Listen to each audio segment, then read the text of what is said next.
आपण मानक पुणी थे स्वागत आमर आउ एक नुआ वीडियो रे। आशा करुच्ची आपन को आमर प्रीवियस वीडियोटी भल लगी जो थे आमे माँ वैष्णवी देवी पीठ को जाइथिलु।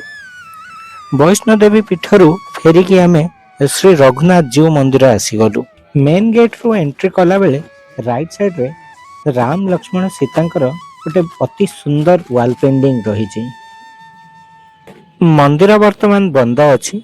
आउ किछि समय पर संध्या आरती हब सेते बेले मंदिरटी खोलिबो।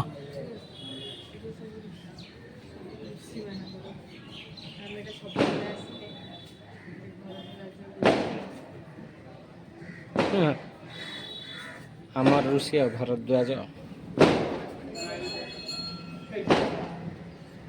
ये केते जोर वर्षा पड़ीगला संग संग। गौतम मार्कंडेय विश्वामित्र कालिंजन नृसिंह रक्षा करो प्रभु रक्षा करो। अगस्त नारद वशिष्ठ जनक ये हेले वाल्मीकि ये हेले सूर्य।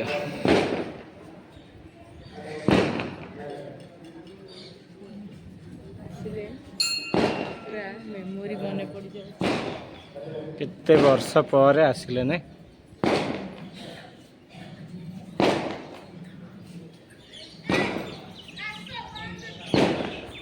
हाँ हौ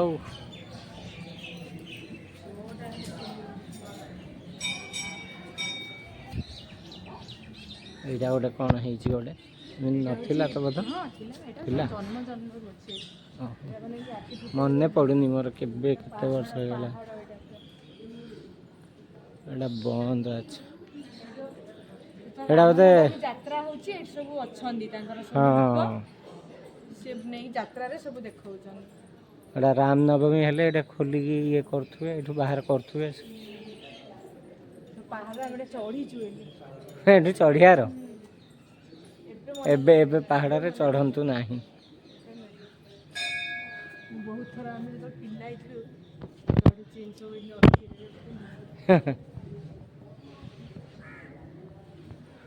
एपटे कौन थिला श्री राम विहार को रास्ता। हाँ एटा जाइथिले टिकट मूल्य 5 टा एटा पूरा रामायण स्टोरी टा हे थिला ना एटे। हां एटा बंद कर देई। हां कमे बंद हे लगे लोक कोन बोलले नि कोन जाई नथिए सेडा एते ये करा हे नथियो।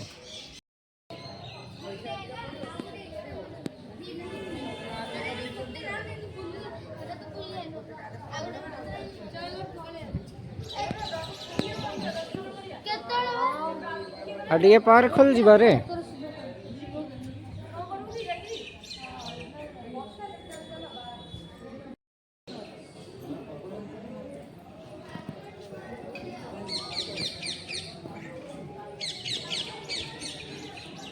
मंदिर टी बहुत सुंदर।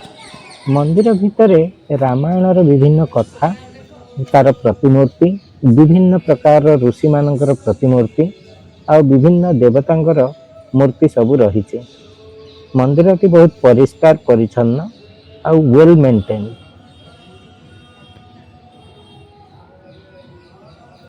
संध्या आरती समय हो गलानी समस्ते जगिचंती दर्शन करिया पे आमे भी ता संगे जगिचु।